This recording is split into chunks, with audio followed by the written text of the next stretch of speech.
Okay, let's move on to our second part of the speech about hedging your risks. So we've mentioned hedging in the economic world, the proper field where this term is usually used, and I've thought that it could be interesting to apply the same principle to international relations, and looking at history for some cases of this idea being used. Here again, in international relations, we notice that it may be to someone's advantage to hedge the risk of a current ally turning against you in the future by helping another partner who might be their rival. This allows you to balance powers in your advantage. It is effectively the principle of divide and rule. Instead of risking defeat stupidly by leading a full-on attack against a looming threat, so this entity, this ally, this former ally that turns against you, you first consider whether direct confrontation is necessary. Not only would defeat be regrettable if you lost that war, but victory could also prove bitter in the longer term, as a brash demonstration of power could estrange the other powers that are not convinced of the legitimacy of your hegemon. So basically this means that if you utterly destroy your enemy, you can still not consolidate a long-term peace, as others might be afraid of your power. Let's look at the example of the Byzantine Empire. So we're talking about the Middle Ages, and the capital of that empire was Constantinople. It was a jewel coveted by many enemies. All sorts of enemies had heard about its riches and glories.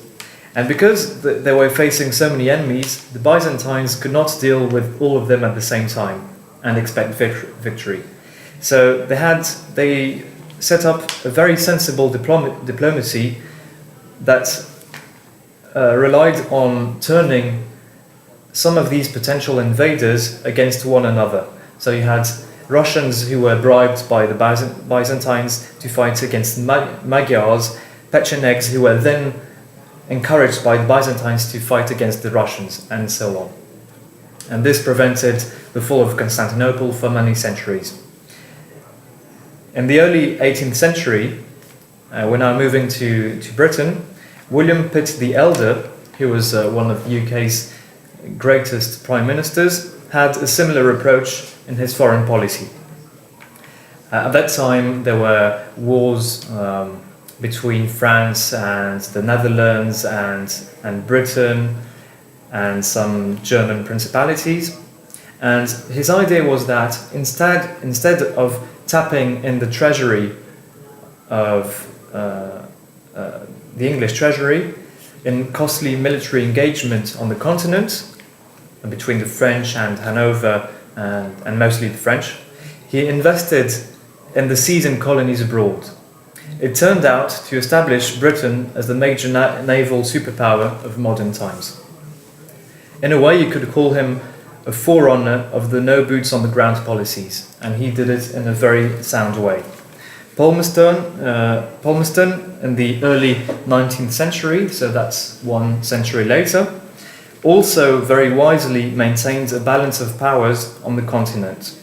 He dealt with many crises, such as the one in 1830, the one in 1848, and he managed to de-escalate these crises from afar without engaging, without committing forces on mainland Europe, while at the same time continuing to build up British naval power. At another level, if we continue this comparison further, we notice that totally despicable dictators such as Hitler or Gaddafi were known for having kept control of very strong men and factions under their control. So that could be the Wehrmacht or the SS for Germany, during the Third Reich. In the case of Libya, these were various tribes and clans that would normally clash between them. And these dictators kept them under their command by alternatively giving favors and power to one side, then to another, and maintaining them in a state of competition. This was to avoid any attempts to topple the main dictator, the ruler. On top of that, both economic agents and rulers of empires should even take into account the risk of an unknown risk. Regardless of the actual presence or not of weapons of mass destruction in Iraq before 2003, Donald Rumsfeld's argument that there are known unknowns and unknown unknowns is perfectly sound and a very sensible point. So you should always keep in mind that there is something you might not have expected and that you should try to thwart, maybe by hedging these risks. In this regard, former trader Nassim Taleb coined the modern sense of the phrase black swan. He's released a book a few years ago with the same name. Black swan used to be a metaphor for something that does not exist, something totally impossible, as only white swans were conceivable in the past. But since then, black swans have been discovered by Westerners in Australia. So the meaning of the phrase has changed, thanks to Mr. Taleb, to that of something considered highly improbable, but that turns out to be true due to our limits in perception, deduction, and reasoning. So we can hardly predict such contingencies.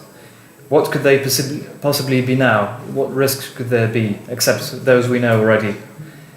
Aliens, I mean extraterrestrials. I'm not speaking about Syrians or Yemenis, as maybe the current US administration would do. So there are still risks that we are not aware of. As it is not possible for me to guess and predict the unseen, I think we should limit ourselves to what we are capable of preventing. And I think it's interesting to think of the inherent risk in analyzing risk. Precisely that, the inconvenience of hedging your bets. So, indeed, there are reasons why you shouldn't always hedge your bets, or shouldn't too much. So let's look at these inconveniences.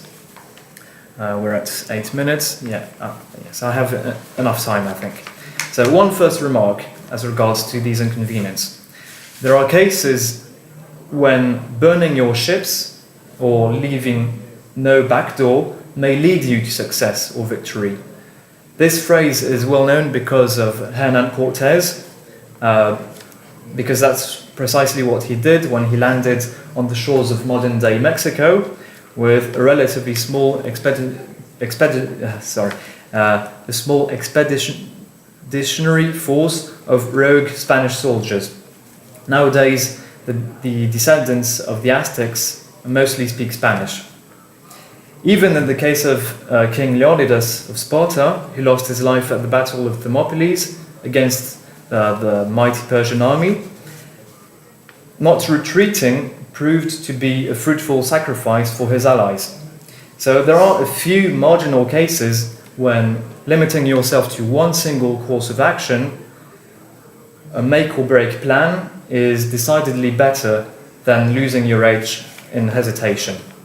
Of course, you need to have some understanding that forcefully renouncing these other options was effectively improving your chances of success, and that you weren't alienating your allies, but rather giving them a boost in motivation and energy.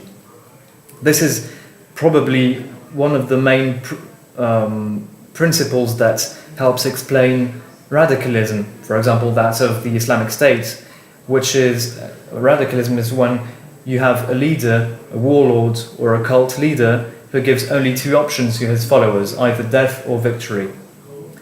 Obviously, human history is also strewn with the fate of losers, of tragic defeat, who relied precisely on this strategy. Even though King Vercingetorix in ancient Gaul, Queen Boudicca in ancient Britain, and whoever exactly was King Arthur, even though these people are still remembered to this day, they relied on this strategy, and their civilization, the Celtic civilization, had to withdraw from most of Western Europe. So they relied on it and it failed. So it doesn't always work, obviously. Bonnie Prince Charlie, who attempted in the early 18th century to overthrow King William III and to make Britain go back on all the path that it had taken with the Glorious Revolution, totally failed. So Bonnie Prince Charlie, even though he failed, in his case he at least managed to live a rather pleasant life abroad in exile. That's because he didn't decide to risk death in his attempt. But we could also mention economic enterprises that went sour, such as those of the economist John Law, who invented paper money, or Charles Ponzi, who was known for his pyramidal financial schemes. Both of their fates were pretty miserable. On top of that, we're not even aware of all the unsung stories of pitiful or pitiless failure that no one ever considered worth accounting for. Secondly, in our arguments against analyzing risk too much, a major inconvenience is the image you may project as someone who hedges your risks consistently and continually.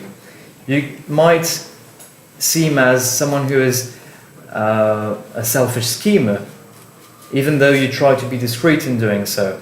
This is the risk of coming across as someone who is devious and unprincipled, that you are sitting on the fence indefinitely. It can therefore backfire to hedge too much among your various options, and you may be considered the main culprit by those who deem to have been tricked and pitted against each other. Another risk lies at the start of the conflict. Can you be friends with everyone? When trouble and confrontation erupts, those who are not critical enough of the two other groups are seen as lukewarm, indecisive, and not showing the same degree of loyalty as those who are more vociferously bellicose. Probably something that affects people in very concrete terms are those cases when those people suffer from fear of missing out. I'm not sure if you've heard about this condition. It's when people are afraid they're missing another option when going out or for any kind of activity in their leisure time. So a risk of hedging your risk and always considering the best option too much is that if you choose one over the other and other people understand it, you might offend the other people quite naturally, as they would be put on par as another option. They would feel compared. Let's now talk about another big inconvenience of hedging your risk too much. And this one is the fact that we are, as human beings, limited by time and bounded rationality, which is a nice way of saying that we are often in a hurry and quite dumb. In a similar way to the simple voter, who might not choose the best platform to vote for, if you were a broker or a policymaker, you would also have some constrained possibilities because of time and rationality. One can't be scheming forever, as he or she eventually becomes overwhelmed with an infinite series of options.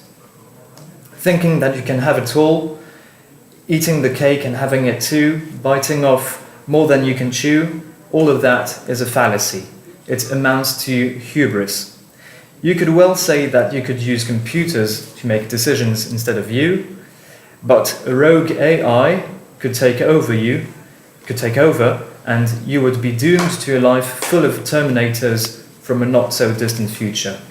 So you might not want to rely too much on AI, or rather, yes, artificial intelligence, yes, on computers. Trying to determine an infinite number of human risks may also lead to insanity in the guise of paranoia. Yet, just because you're paranoid doesn't mean that they're not after you. So, eventually, to act requires some sort of decision, and deciding means choosing to some extent, which means renouncing other options. Otherwise, you are simply unresolved and paralyzed. In this case, again, fear of missing out, in very daily concrete terms, affects people's enjoyment or effective pursuit of their activity, as they are permanently weighing the various options they are faced with, where to go out, with whom, will it really be worth? And these people are longing for something they are missing or might have missed.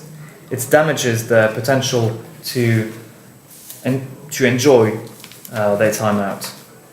Commitment and involvement, on the other hand, allows for better concentration and attaining a state of harmony. It also keeps the door open for more healthy spontaneity. It allows to grasp chances, to always have an element of intuition.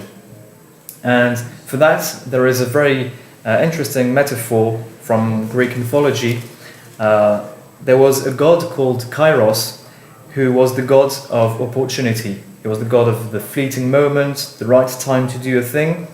And this opportunity is something that presents itself at a very specific point in time and never comes back again. This god was represented in statues as a flying divinity, a bit like Hermes, with long hair like a comet's tail, and you had to grasp, to seize that piece of hair or lose your opportunity forever.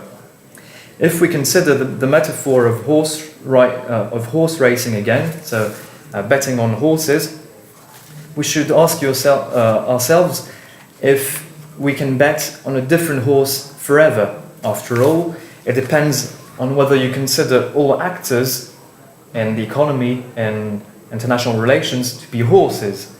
It depends on if there is an infinite number of horses.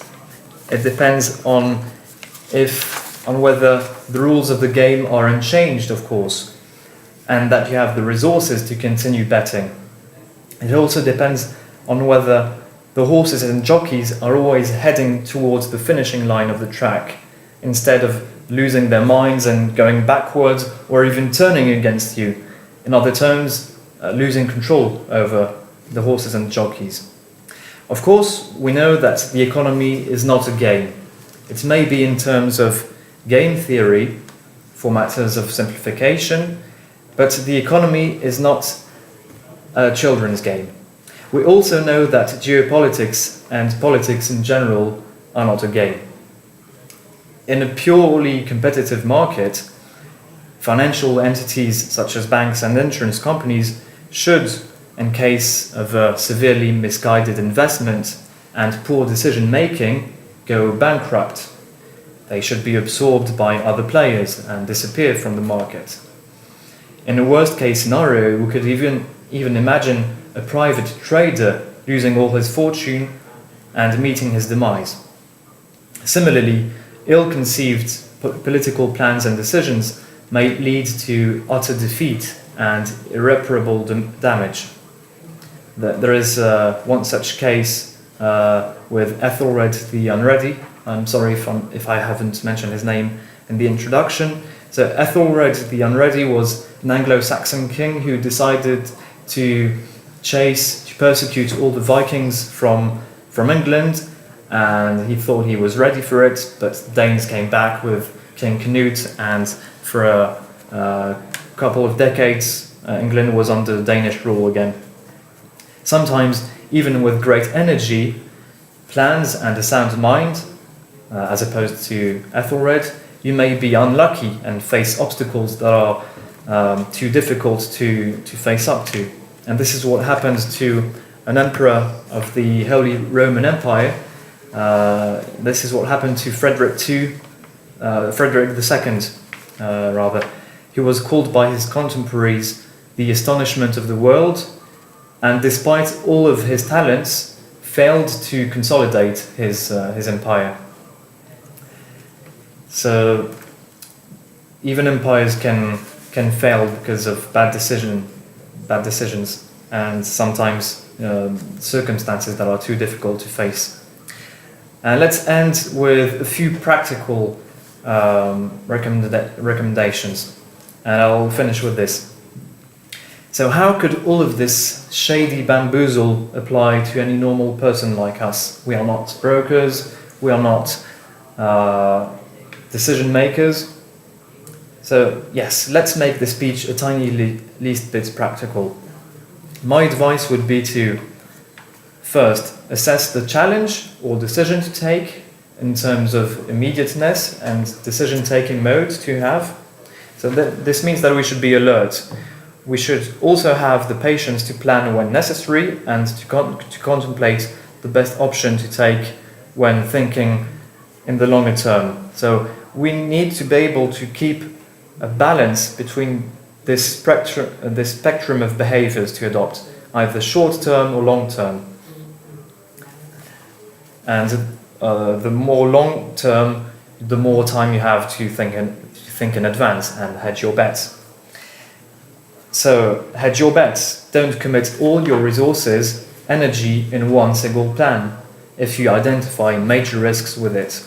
You should even take into account the risk of an unknown risk, as Donald Rumsfeld very wisely said. Whatever decision you take, and regardless of the number of retreats that you give yourself, remember that life is not exactly a game. You only have one chance, it only lasts the span of a human lifetime in the best of cases, and the rules are ever-changing. But should we compare it to a game nonetheless? Whatever the outcome, whatever the toil, suffering and bore, remember it's always a game worth playing. Thank you for your attention.